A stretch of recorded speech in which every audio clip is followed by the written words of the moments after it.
In 2008, 15 straight-A students disappeared from Ravens Hollow Academy, an elite boarding school in Vermont.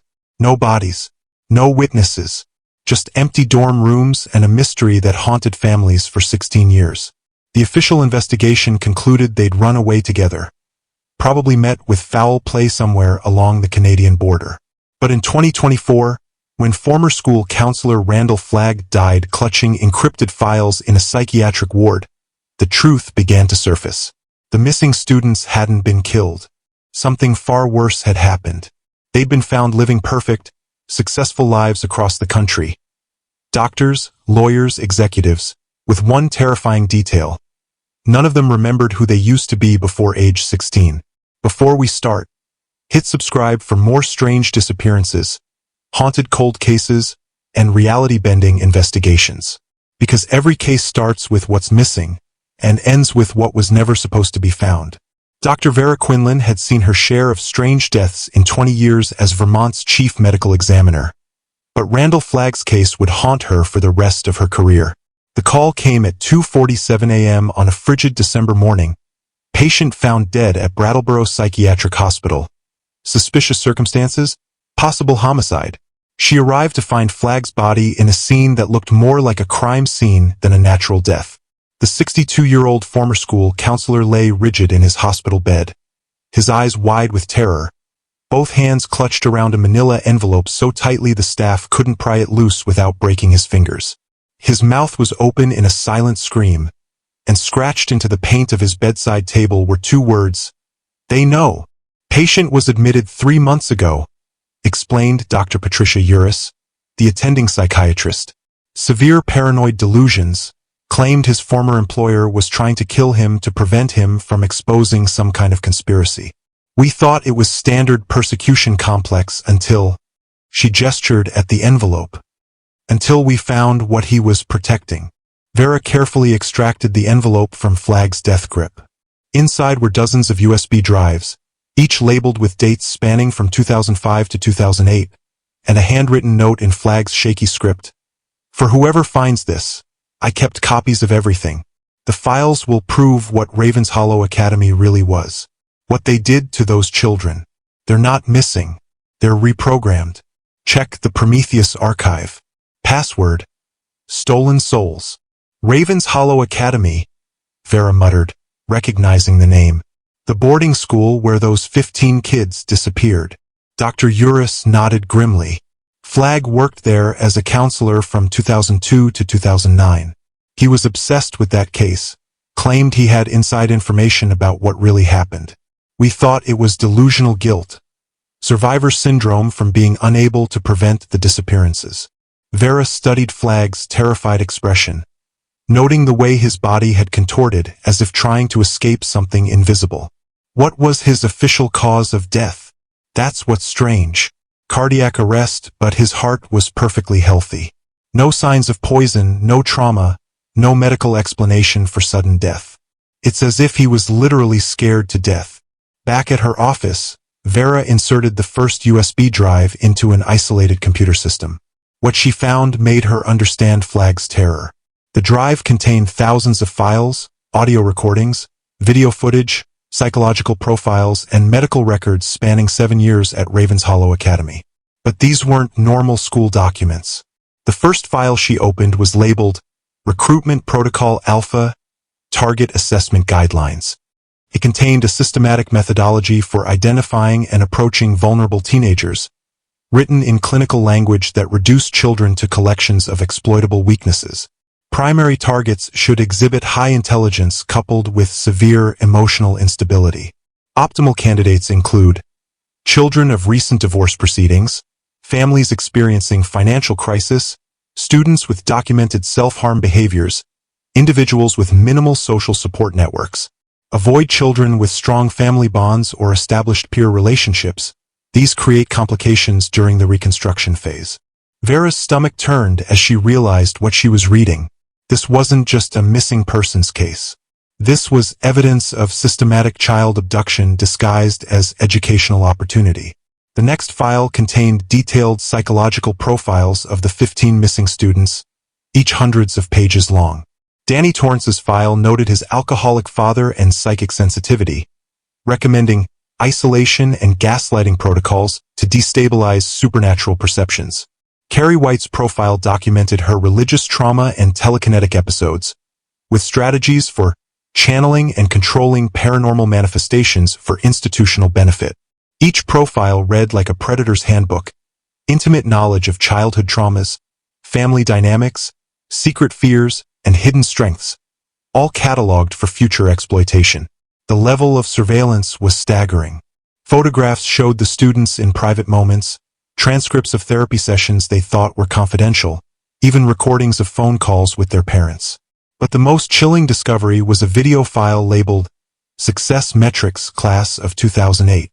Vera watched in horror as Flag's recorded voice narrated a slideshow showing before and after photographs of the 15 missing students.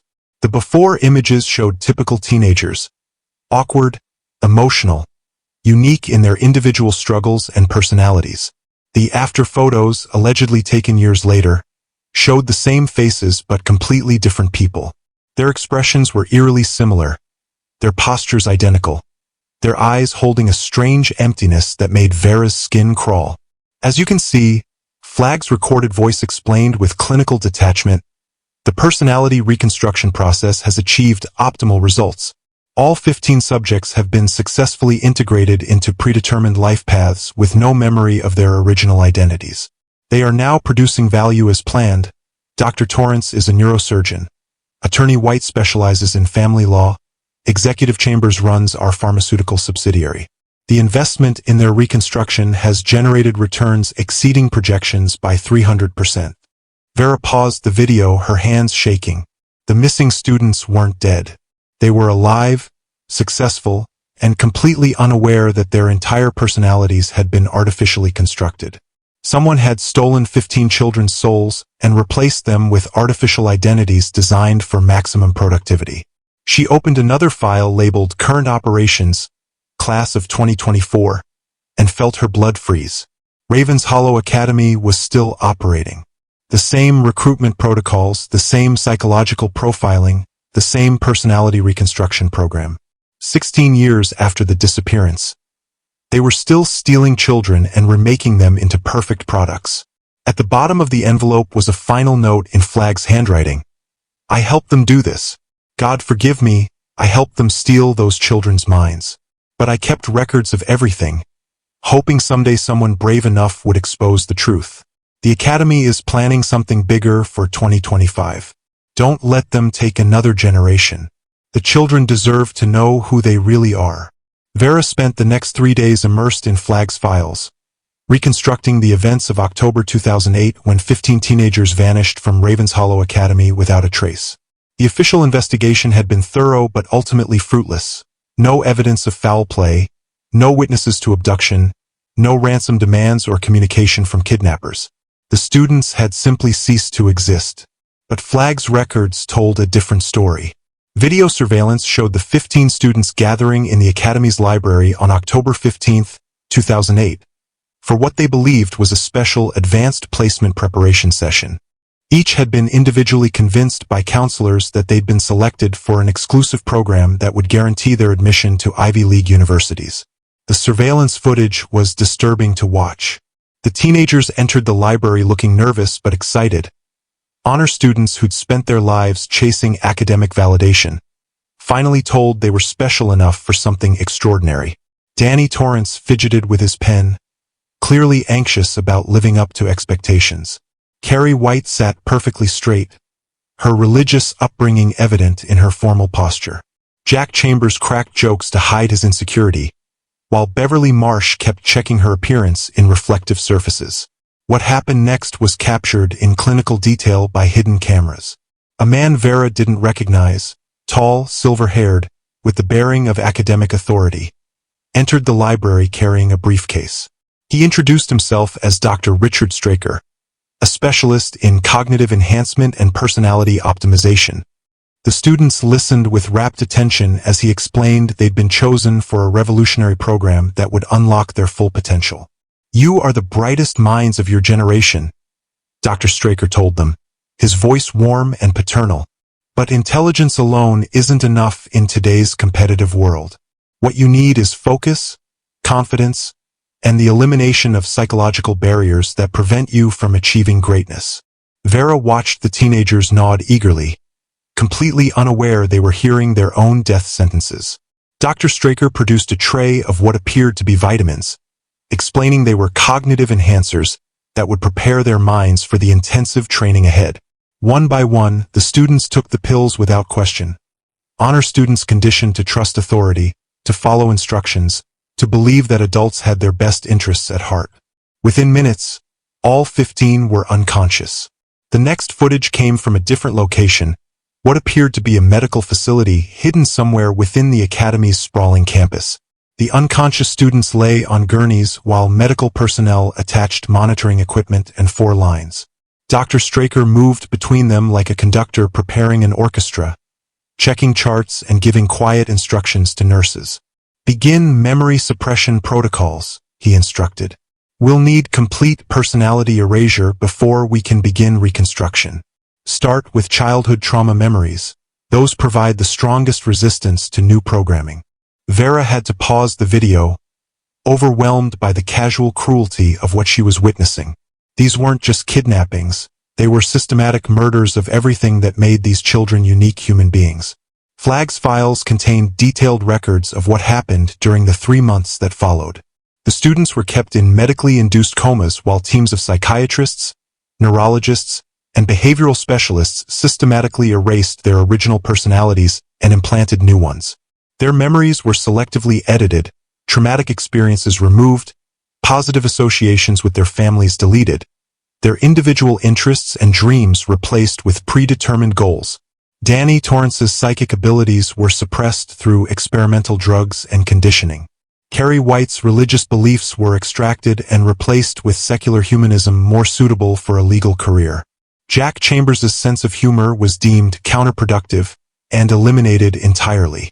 Each student was rebuilt according to specifications designed to maximize their future productivity and minimize their capacity for independent thought. The process was documented with scientific precision. Brain scans showed the gradual erasure of neural pathways associated with original memories and the formation of new connections supporting artificial personalities. Psychological evaluations tracked the students' progress as they forgot their real names, their families, their dreams, and everything that had made them individuals. By January 2009, the 15 students had been transformed into completely different people. They looked the same physically, but their personalities, mannerisms, speech patterns, and goals were entirely artificial. They had become living products, manufactured to specifications and ready for deployment into predetermined life paths. The final phase was the most chilling. The students were given new backstories, fictional childhoods carefully crafted to support their artificial personalities. They were provided with forged documents, fake family photographs, and implanted memories of educational experiences they'd never actually had. Most crucially, they were programmed with deep psychological compulsions to avoid thinking about or investigating their pasts. Memory barriers are essential for maintaining stability, Dr. Straker explained in one recorded session. The subjects must never question the gap in their early memories. Any attempt to remember their original identities will trigger severe anxiety, depression, and self-destructive behavior. In February 2009, the 15 students were quietly transferred to different institutions across the country, boarding schools, specialized programs, and private tutoring arrangements that would continue their conditioning while providing alibis for their sudden appearance in new locations. Their families were told the students had been accepted into exclusive accelerated programs and would have limited contact during their intensive studies. But the families' concerns were handled more directly. Vera found evidence that parents who asked too many questions or demanded to see their children were systematically discredited, financially ruined, or in some cases simply disappeared themselves. The academy had resources and connections that reached far beyond education. They could manipulate legal systems, media coverage, and even law enforcement investigations. By 2010, the 15 missing students had emerged as exceptionally successful young adults with no memory of their original lives. They excelled in their predetermined fields, formed relationships with carefully selected partners, and followed life paths that generated maximum value for the organization that had created them. They were living proof that human beings could be manufactured like products and programmed for success. The most heartbreaking part of Flagg's records was a folder labeled Family Impact Studies. The Academy had tracked the devastating effects of the disappearances on the students' original families. Parents who never stopped searching, siblings who blamed themselves, communities torn apart by unanswered questions. Many families had been destroyed by the prolonged grief and uncertainty, but the Academy viewed this as acceptable collateral damage in pursuit of their goals. Vera closed the laptop and stared out her office window at the Vermont mountains, trying to process the magnitude of what she discovered. 15 children had been kidnapped, brainwashed, and turned into artificial people while their families suffered for decades believing they were dead. And somewhere out there, those children, now adults, were living successful lives with no idea that their entire identities were lies. The third USB drive contained what Flagg had labeled the hunting protocols, detailed documentation of how Ravens Hollow Academy identified, approached, and captured their victims. Reading through these files, Vera realized she was looking at the methodology of the most sophisticated child trafficking operation in American history. The recruitment process began years before students ever set foot on Academy grounds. Teams of talent scouts worked throughout New England, systematically identifying vulnerable children in middle schools and monitoring their development through high school. These weren't random kidnappings. They were carefully planned operations that required extensive research and preparation. The first file outlined the psychological profile of ideal candidates. Subjects must demonstrate exceptional academic ability combined with significant emotional instability. High IQ scores are essential, but equally important are indicators of psychological malleability, depression, anxiety disorders, social isolation, family trauma, or evidence of supernatural abilities that can be exploited or suppressed.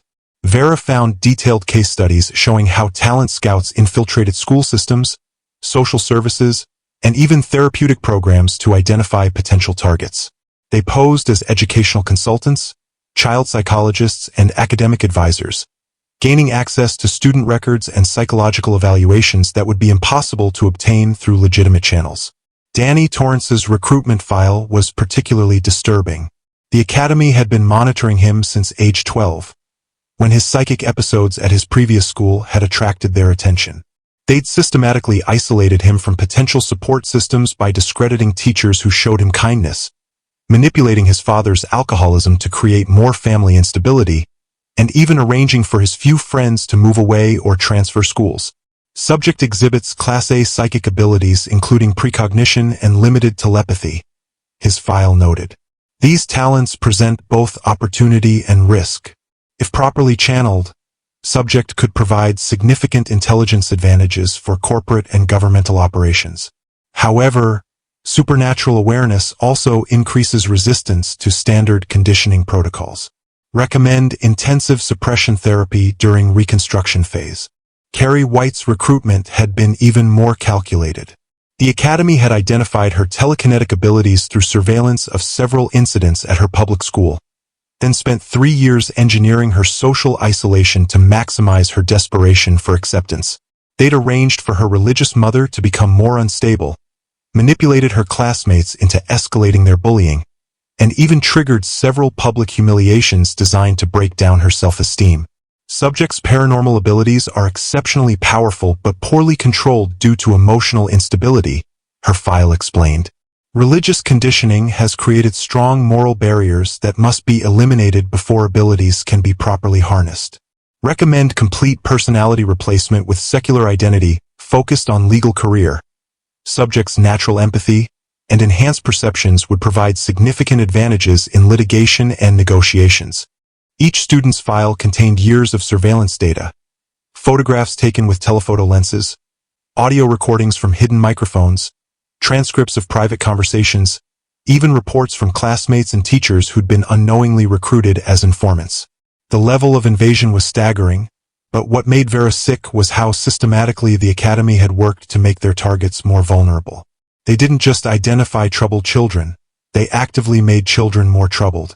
Jack Chambers' parents had been driven to divorce through carefully orchestrated financial pressures and relationship sabotage. Beverly Marsh's support network had been systematically dismantled through false rumors and manipulated social dynamics. Ben Hanscom's weight problems had been exacerbated through a guidance counselor who provided him with addictive supplements disguised as diet aids. The Academy's approach was to identify children's strongest relationships and attack them, leaving the targets isolated and desperate for the acceptance that Ravens Hollow would eventually offer. They'd spent years making these children believe they were broken, unwanted, and destined for failure, all to make the Academy's promise of transformation more appealing. The actual recruitment process was a masterclass in psychological manipulation. Instead of direct approaches, the Academy used what they called convergent opportunity generation, creating situations where desperate children would seek them out rather than being obviously targeted.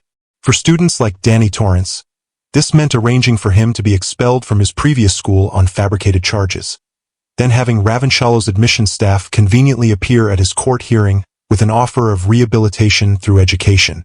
For Carrie White, it meant timing their recruitment approach to coincide with her worst social humiliation, presenting the Academy as a refuge where she could escape her tormentors and discover her true potential.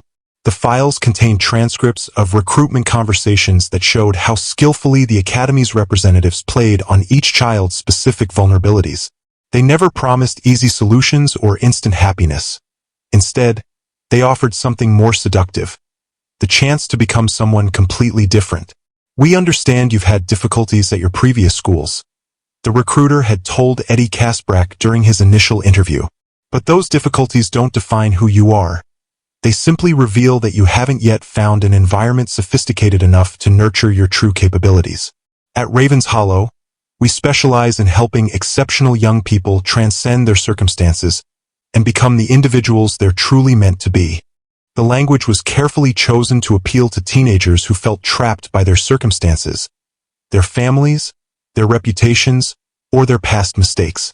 The Academy presented itself as offering rebirth rather than education, a chance to leave behind everything that made them unhappy and emerge as the confident, successful people they dreamed of becoming. What the students didn't realize was that the Academy meant this literally. They weren't being offered the chance to improve themselves. They were being offered the chance to cease existing as themselves entirely. The recruitment files also revealed the Academy's broader network. Ravens Hollow wasn't operating in isolation. They were part of a larger organization with connections to pharmaceutical companies, technology corporations, government agencies, and international business interests. The reconstructed students weren't just success stories. They were assets placed in strategic positions throughout society to advance the organization's agenda. Each subject represents a significant investment in human capital development. One strategic planning document explained. ROI calculations must factor in not only the subject's direct productivity but also their influence on policy, their access to confidential information, and their capacity to recruit additional assets through personal and professional relationships. Vera realized she was looking at evidence of a conspiracy that went far beyond child abduction. The Academy was creating an army of artificial people programmed to serve hidden masters, positioned throughout American society in positions of trust and authority. Every decision they made, every relationship they formed, every success they achieved was designed to benefit the organization that had manufactured their personalities. The most chilling document was titled Expansion Protocols, Phase 3 Implementation. It outlined plans to scale up operations dramatically, moving from 15 students per cycle to 50 or more. The Academy had identified hundreds of potential targets and was preparing to process them through increasingly efficient personality manufacturing techniques that could transform children in weeks rather than months. But the expansion wasn't just about numbers. It was about creating entire generations of artificial people who would reshape American society according to their creator's vision. Politicians, judges, corporate executives, military leaders, and cultural influencers who looked and acted human but were actually sophisticated psychological constructs programmed for specific purposes. At the bottom of the file was a handwritten note from Flag. "I helped them perfect these techniques. I told myself we were helping troubled children, but I knew the truth. We were stealing souls and manufacturing slaves. May God forgive me for what I enabled." The fourth USB drive contained the most horrific files Vera had encountered detailed documentation of the personality reconstruction process that had been used to transform the 15 missing students into artificial people. The clinical language couldn't disguise the fact that she was reading instructions for the systematic murder of human consciousness. The process was divided into 5 phases, each designed to systematically dismantle and rebuild every aspect of a person's identity. Phase 1 was memory suppression and emotional destabilization, which involved using a combination of experimental drugs, electroshock therapy, and psychological torture to break down the students' existing personalities. The goal of Phase 1 is complete ego death, Dr. Straker explained in a recorded lecture to Academy staff. The subject must be reduced to a blank slate, with all previous memories, relationships, and behavioral patterns erased or severely damaged. This process typically requires 3 to 4 weeks of intensive treatment and must be monitored carefully to prevent permanent catatonia or suicide. The files contained detailed medical records showing what this actually meant. Danny Torrance had been subjected to daily electroshock treatments designed to disrupt his psychic abilities and fragment his memories. The doctors had targeted specific neural pathways associated with his supernatural perceptions, using brain scans to guide precisely placed electrical impulses that would burn out his natural gifts while leaving basic cognitive functions intact. Carrie White's treatment had been even more brutal. Her telekinetic abilities were so powerful that suppressing them required experimental drugs that hadn't been approved for human testing. The medical notes described seizures, blackouts, and periods where she'd lost basic motor functions as the chemicals attacked her brain's ability to interface with external objects. Subjects' paranormal abilities are deeply integrated into neurological development, her treatment log noted. Complete suppression may require permanent brain damage to areas controlling emotional regulation and creative thinking. Acceptable trade-off given subjects' intended career path in corporate law. Each student's treatment was tailored to their specific psychological profile. Jack Chambers' sense of humor had been targeted through procedures designed to damage his brain's reward pathways, making it impossible for him to experience pleasure from social interactions or creative expression. Beverly Marsh's emotional intelligence had been systematically dismantled through isolation, sensory deprivation, and chemical treatments that disrupted her ability to form interpersonal connections. Phase 2 was cognitive architecture restructuring, which involved literally rewiring the students' brains to support artificial personalities. Using a combination of experimental psychoactive compounds, targeted electromagnetic stimulation, and surgical implantation of microscopic devices, the Academy's medical team created new neural pathways while destroying old ones. The brain scans were terrifying to examine. Before and after images showed dramatic changes in brain structure, with entire regions associated with creativity, empathy, and independent thinking either damaged or completely remapped. The students' minds had been transformed into biological computers programmed to execute specific functions with maximum efficiency. The reconstructed brain must be optimized for the subject's intended role, Dr. Straker explained in another recorded session. Subjects destined for executive positions require enhanced analytical capabilities but diminished emotional responses. Those intended for legal careers need improved pattern recognition and argumentation skills but reduced moral reasoning. Academic subjects require massive information storage capacity but limited creative or critical thinking abilities. Phase 3 was memory implantation and identity construction, where the Academy psychologists created entirely fictional personal histories for each student. These weren't just cover stories. They were complete alternate realities backed up by forged documents, manipulated photographs, and carefully constructed false memories that felt completely genuine to the subjects. Vera found hundreds of pages detailing the construction of Danny Torrance's new identity as David Halloran, a young man who'd allegedly grown up in a stable middle-class family with no history of supernatural experiences. Every detail had been meticulously crafted. Fake childhood photos showing him at birthday parties that never happened, school records from institutions he'd never attended, even medical records documenting treatments for psychological conditions he'd never actually had. The memory implantation process used experimental techniques that bordered on science fiction. Subjects were kept in medically induced comas while neural implants fed artificial experiences directly into their brains. They dreamed entire childhoods that never existed, formed emotional attachments to people they'd never met, and developed skills and knowledge through accelerated learning programs that bypassed normal educational processes. Implanted memories must be emotionally consistent and psychologically realistic, the procedure's manual explained. The subject's reconstructed personality must feel completely natural to them, with no sense of discontinuity or artificial construction. Any gaps or inconsistencies in the false memories will create psychological instability and potential system breakdown. Phase 4 was behavioral programming and compliance installation, where the Academy installed deep psychological compulsions that would control the students' actions for the rest of their lives. These weren't just suggestions or influences, they were fundamental alterations to the students' motivational systems that made certain behaviors literally irresistible. Each student was programmed with a primary directive that would govern their career choices, relationship decisions, and life goals. They were also installed with security protocols that would prevent them from investigating their pasts, questioning their identities, or remembering their original personalities. Security programming must be absolute, Dr. Straker emphasized in his training materials. Any attempt by subjects to recover suppressed memories or investigate their origins must trigger immediate psychological countermeasures: severe anxiety, depression, self-destructive behavior, and if necessary, complete mental breakdown.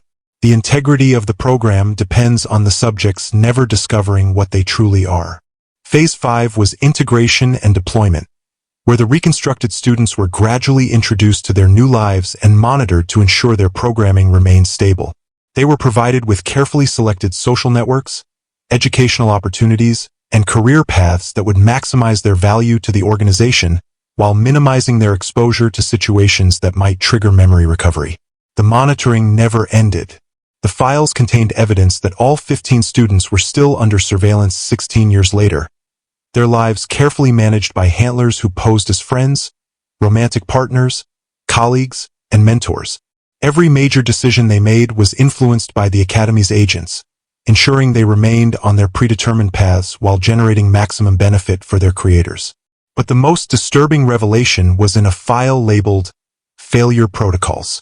The Academy had contingency plans for what to do if any of the reconstructed students began to remember their original identities or question their artificial personalities.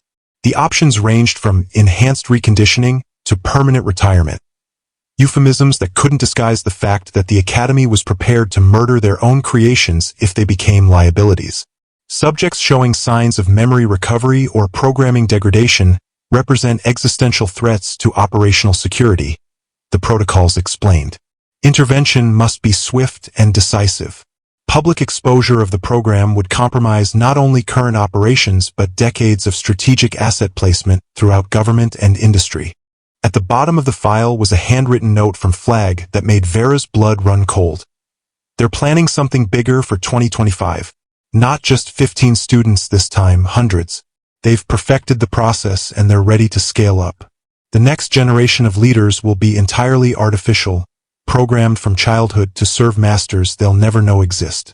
Someone has to stop them before it's too late. Vera spent weeks tracking down the 15 graduates of Ravensshallow's program, using the identities and locations provided in Flag's files. What she found confirmed her worst fears. The missing students were indeed alive and successful, but they had become exactly what the Academy intended. Perfect, hollow achievements walking around in human skin. Dr. David Halloran, formerly Danny Torrance, was a neurosurgeon at Massachusetts General Hospital, internationally renowned for his work on brain tumors. His published research focused on memory suppression techniques and consciousness manipulation, topics that would have horrified his original personality. When Vera called his office posing as a medical journalist, his secretary proudly rattled off his achievements. Youngest department head in the hospital's history, revolutionary surgical techniques, no personal life to speak of because he was completely dedicated to his work. Attorney Caroline Whitman, formerly Carrie White, had become exactly what her programming specified: a ruthlessly efficient corporate lawyer specializing in covering up pharmaceutical company liability cases. Her track record of helping corporations escape responsibility for products that harm children would have been anathema to the empathetic teenager she'd once been. She worked 80-hour weeks, had no close relationships, and according to her law firm's website, found her greatest satisfaction in achieving optimal outcomes for corporate clients. Executive James Chancellor, formerly Jack Chambers, ran a consulting firm that specialized in human resource optimization for Fortune 500 companies. His methods involved psychological profiling techniques remarkably similar to those used by Ravens Hollow Academy, helping corporations identify and manipulate employees for maximum productivity. The man who'd once used humor to cope with adversity now made his living eliminating joy from other people's work environments. Each of the 15 followed the same pattern: exceptional success in their predetermined fields, complete dedication to work that served the Academy's broader agenda, and personal lives that were essentially non-existent. They had become perfect worker drones, biological machines programmed for maximum productivity with no capacity for genuine human connection or independent thought. But the most disturbing aspect was how thoroughly their original personalities had been erased. Vera managed to arrange brief meetings with 3 of the graduates under various pretexts, and the encounters left her deeply shaken. These weren't just people who'd changed over time. They were completely different beings wearing familiar faces. Dr. Halloran moved and spoke with mechanical precision, his responses to questions feeling rehearsed even when discussing supposedly personal topics. When Vera mentioned supernatural phenomena during their conversation, hoping to trigger some buried memory of his psychic abilities, he showed no interest or recognition, dismissing such things as neurological anomalies that can be corrected through proper medical intervention. Attorney Whitman displayed none of the empathy or moral sensitivity that had characterized Carrie White as a teenager.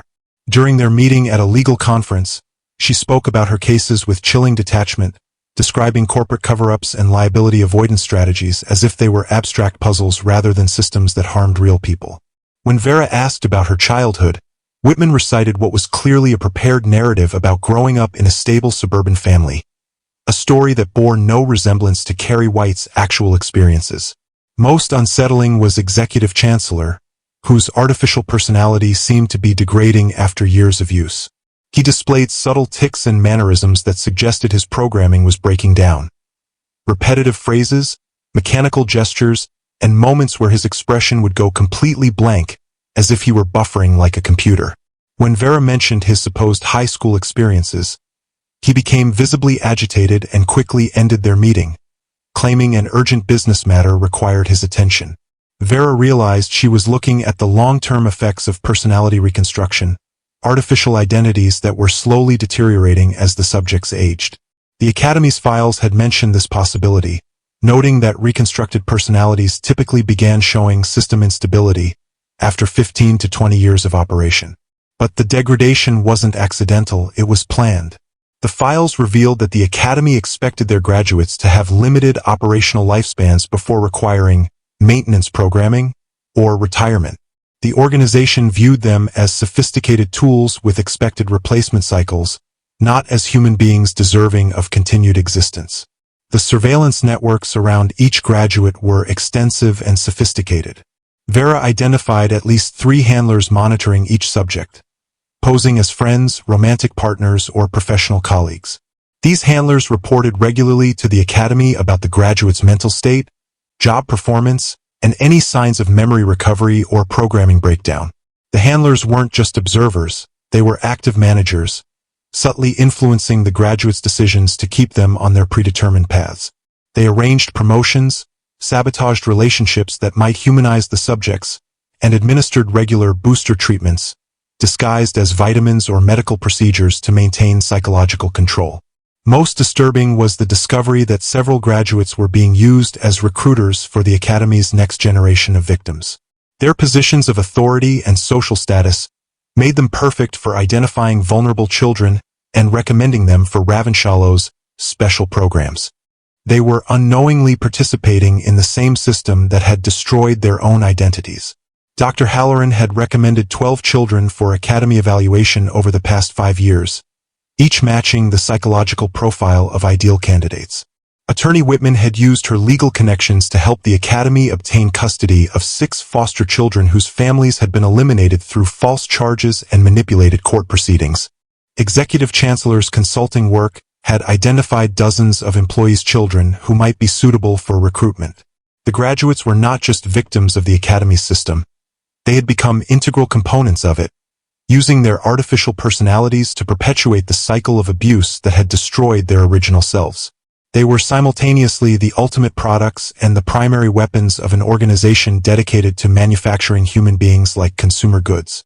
But Vera also found evidence that the system wasn't as stable as the Academy believed. Several graduates were showing signs of spontaneous memory recovery, experiencing dreams and flashbacks that suggested their original personalities weren't completely dead.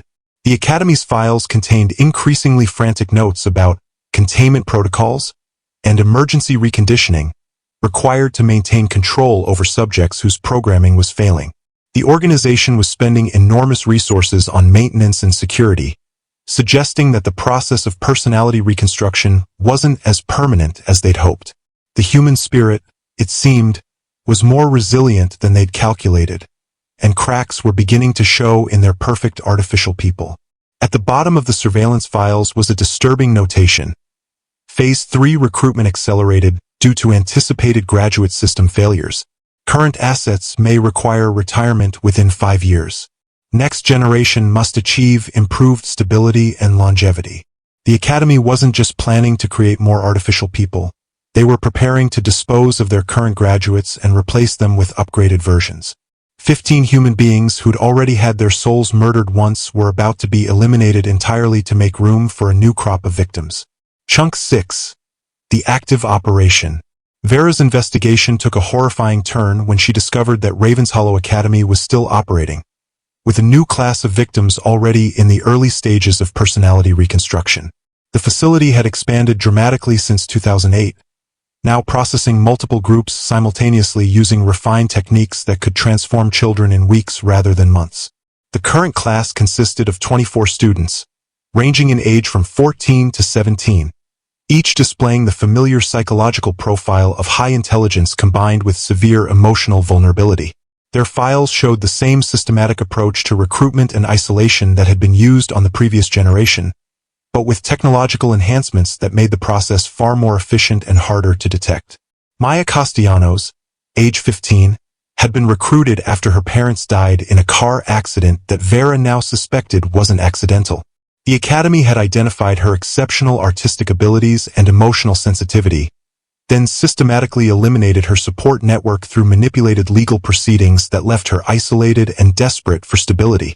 She'd been at Ravenshollow for 6 months, and her treatment logs showed she was already in advanced stages of memory suppression.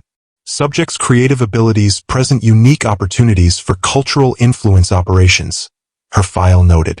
Recommend reconstruction as documentary filmmaker with specialty in corporate messaging. Artistic talents can be channeled toward propaganda production, while creative independence is eliminated through careful conditioning protocols. The files revealed that Maya's original personality was being systematically destroyed through the same combination of drugs, electroshock therapy, and psychological manipulation that had been used on the previous generation. But the techniques had been refined. The Academy could now erase specific memories while leaving others intact, allowing them to construct more believable false identities with fewer gaps or inconsistencies. Even more disturbing was 17-year-old Marcus Webb, whose file indicated he possessed pyrokinetic abilities, similar to Charlie McGee from the original group. The Academy had identified his supernatural talents through surveillance of several incidents at his previous school, then engineered his parents' financial ruin to make them desperate enough to accept Ravenshollow's offer of a full scholarship for gifted students. Subjects' paranormal abilities show potential for military and intelligence applications, his treatment plan explained. Recommend complete personality replacement with focus on weapons development and strategic operations. Fire manipulation skills to be enhanced through controlled conditioning, while emotional responses are eliminated to prevent operational complications. Marcus had been at the Academy for 8 months, and the brain scans in his file showed devastating neural damage from the Academy's attempts to enhance his pyrokinetic abilities while suppressing his humanity. The doctors were literally burning away his capacity for empathy and moral reasoning while amplifying his destructive potential. Vera found similar files for all 24 current students, each representing a unique combination of exceptional abilities and psychological vulnerabilities that the Academy intended to exploit. They were being transformed into specialized tools, living weapons, propaganda machines, and influence agents who would be deployed throughout society to advance their creator's agenda. But the most chilling discovery was in a file labeled Acceleration Protocols, Emergency Implementation. The Academy had detected increased scrutiny from law enforcement agencies and was moving to complete the current group's reconstruction ahead of schedule. They planned to finish all 24 students within the next 6 weeks, then evacuate the facility and establish operations at a new location. The files contained detailed evacuation plans that included protocols for disposing of compromised assets, meaning they were prepared to murder any current students whose reconstruction couldn't be completed in time. Vera realized she was looking at a timeline for mass murder disguised as educational administration. Even worse, the Academy had identified their next location and begun recruiting for an expanded program that would process over 100 students simultaneously. They'd purchased a massive complex in rural Montana, supposedly for a wilderness therapy program, but the architectural plans showed medical facilities, isolation chambers, and underground laboratories designed for personality reconstruction on an industrial scale. The scope of the operation had grown far beyond what Vera had initially imagined. This wasn't just a single academy creating artificial people. It was the prototype for a system that could manufacture entire populations of programmed humans. The organization behind Ravens Hollow had resources, connections, and ambitions that reached to the highest levels of government and industry. She found evidence of Academy graduates placed in key positions throughout the federal bureaucracy, corporate boardrooms, and military command structures. They weren't just successful individuals. They were a shadow network of artificial people programmed to advance their creators' interests while appearing to serve legitimate institutions. The Academy's ultimate goal was revealed in a strategic planning document titled Generation Alpha, Total Social Architecture. They intended to replace significant portions of America's leadership class with reconstructed individuals over the next 20 years, creating a society governed entirely by artificial people programmed for optimal control and productivity. Democracy and individual freedom are inefficient systems that generate suboptimal outcomes, the document explained. By replacing key decision-makers with properly programmed individuals, we can eliminate the chaos and waste inherent in human societies while maintaining the appearance of traditional institutions. Vera understood she was looking at nothing less than a plan for the conquest of human civilization, not through violence or obvious coercion, but through the systematic replacement of authentic human beings with sophisticated puppets who would reshape society from within. The current class of 24 students wasn't just another group of victims.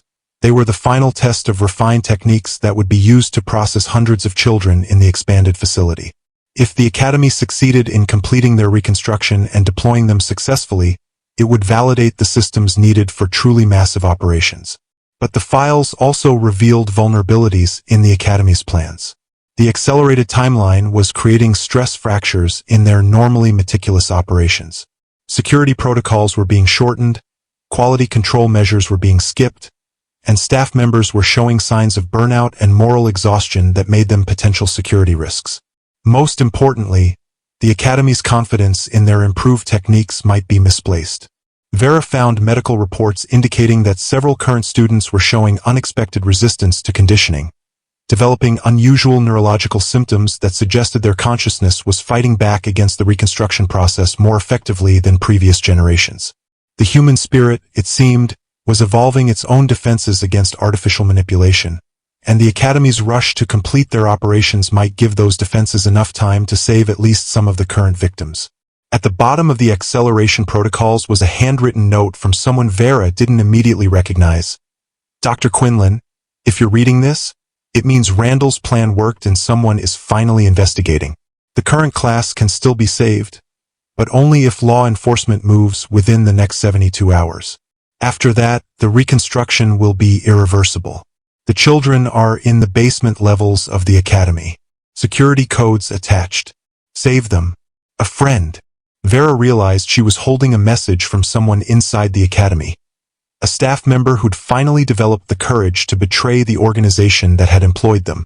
She had insider information, specific intelligence, and a narrow window of opportunity to save 24 children from having their souls murdered. The only question was whether she could convince law enforcement to act quickly enough, and whether she was prepared for the war that would inevitably follow once the Academy realized their operations had been exposed. Sheriff Alan Pangborn arrived at Ravens Hollow Academy with a convoy of state police vehicles, federal agents, and a specialized tactical team trained for complex hostage situations. Vera rode with him, carrying copies of Flag's files and the insider intelligence that had revealed the current student's location and the security codes needed to access the Academy's hidden facilities.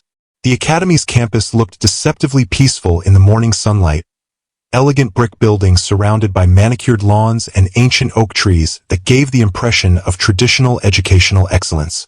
But Vera knew that beneath this facade lay one of the most sophisticated criminal operations in American history. Principal Leland Gaunt met them at the main entrance with the smooth confidence of someone accustomed to deflecting official inquiries. He was tall, silver-haired, and projected the kind of academic authority that made parents trust him with their children's futures. Exactly the image needed to disguise the horror of what he actually did to those children. "Sheriff Pangborn," Gaunt said with practiced warmth. "What brings law enforcement to our campus?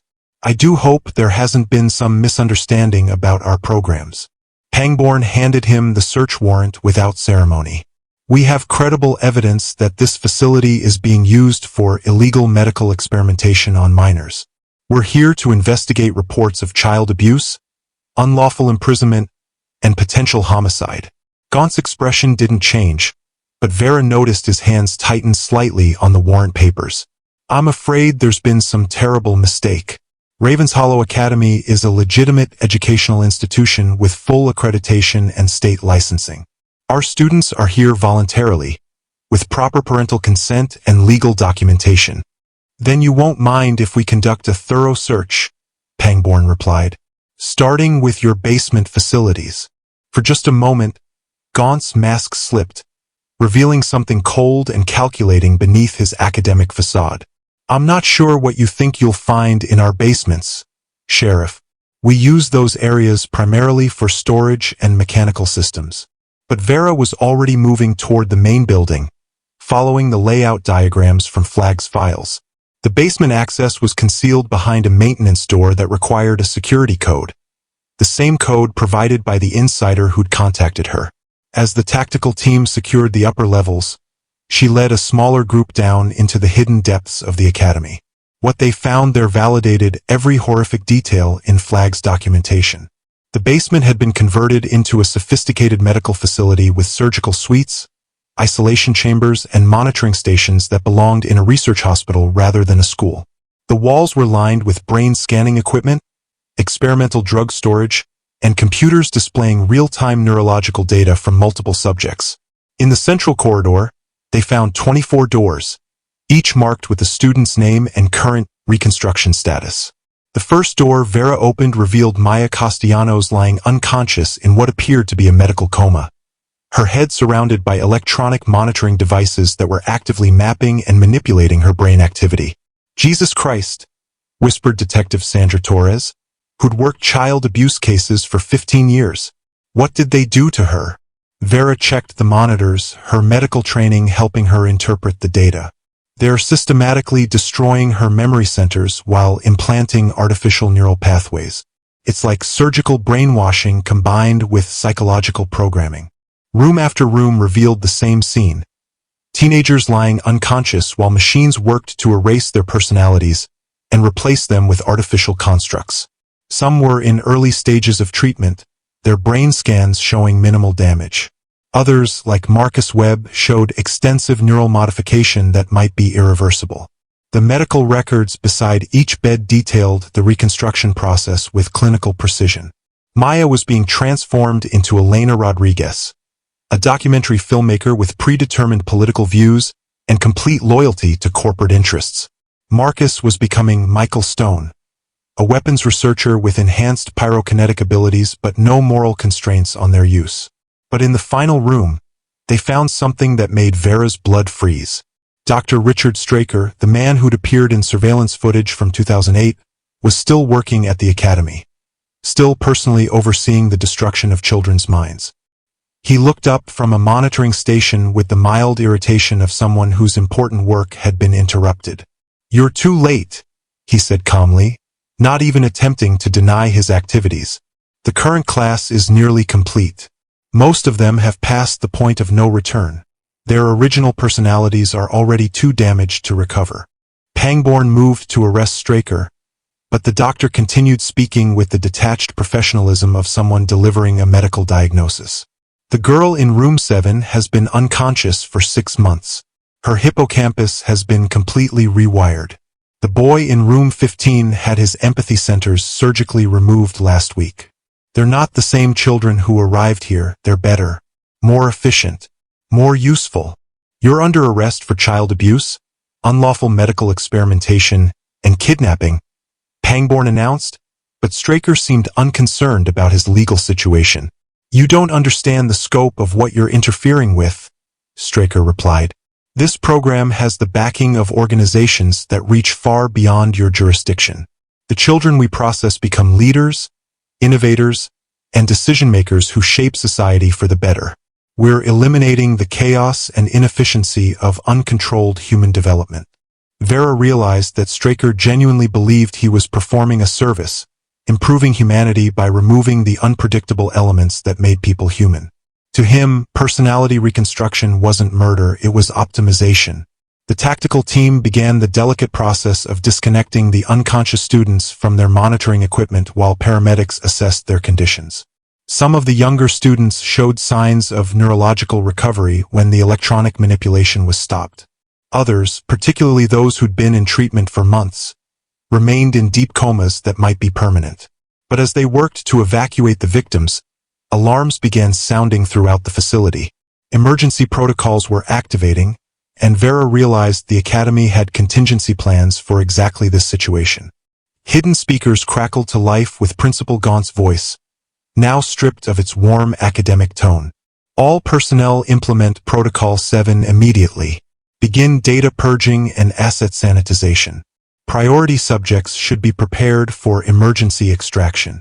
Vera understood they were running out of time. The Academy was destroying evidence and preparing to eliminate anyone who couldn't be safely evacuated. She found the main computer terminal and began copying files while the tactical team secured the facility, but warning lights indicated that automatic deletion programs were already running. In the final moments before the system shut down completely, she managed to download a file labeled Network Directory, a complete list of Academy graduates, current operations, and planned facilities across the country. The scope was staggering. Hundreds of artificial people already placed in positions of authority, thousands of children identified for future recruitment, and dozens of facilities preparing to scale up operations. As they evacuated the 24 victims from the basement facility, Vera realized this wasn't an ending. It was barely the beginning.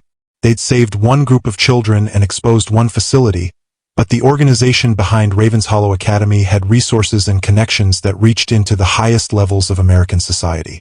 The war for human authenticity was just beginning, and Vera found herself holding the only comprehensive intelligence about an enemy that looked exactly like the people they were fighting to protect. Outside, as paramedics loaded unconscious teenagers into ambulances, she watched smoke rising from the Academy's administrative building. The organization was destroying evidence, eliminating witnesses, and preparing to continue their operations from new locations with improved security. But they'd made one critical mistake. They'd allowed someone to survive who understood exactly what they were and what they were planning. Vera looked at the network directory in her hands and knew that 24 saved children were just the first victory in a much larger battle for the survival of human consciousness itself. The Academy had been creating artificial people for decades, but now they would face something they'd never had to deal with before. Authentic humans who knew the truth and were willing to fight for it. The real war was just beginning.